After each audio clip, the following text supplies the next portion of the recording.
Yeah, so Lewis got the Oculus Quest 2 from his grandparents for Christmas. So he played on it, as all kids want to, on Christmas Day, on and off over sort of pretty much the whole day. The next day he come down to me and showed me an irritation around his eyes. There was no swelling at this point. Gave him an antihistamine, and this rash had actually come up before, but we couldn't connect it to anything. Then we found out that Lewis actually used this same device at his friend's house, which is how we figured out that this is what had caused it.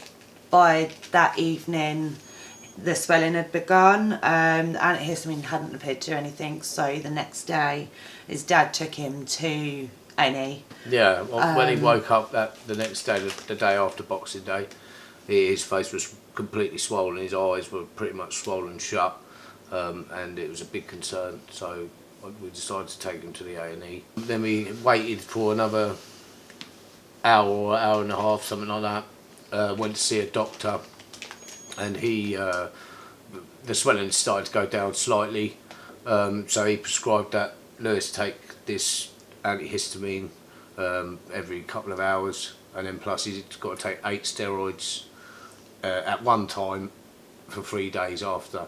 And still his face is still a bit red from it, you know. So, and this is what 3-4 days ago now. So, you know, it's been a prolonged thing. You know, obviously really sad about what the effects it had on his Christmas as well. You know, it's terrible. There's nothing in the instructions or the warning labels or anything to suggest irritation of any kind, and that's actually when I found, and she did at the same time, that there has been reports. And over 5,000 people. This was back in August, this comes from, July, which actually then this model was recalled for these reasons. And out of the 5,000, according to them statistics, was 45 of them sought medical treatment. By the August, though, this same model was back on the shelves.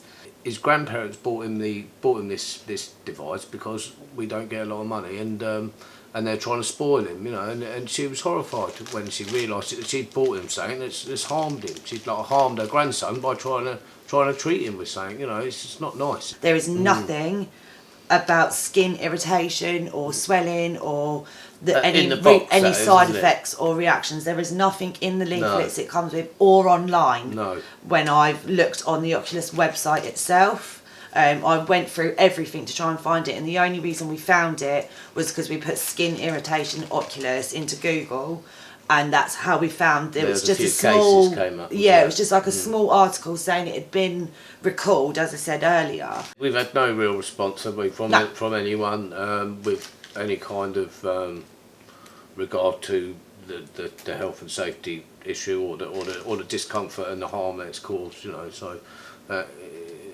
it's not good, you know, it's not good at all.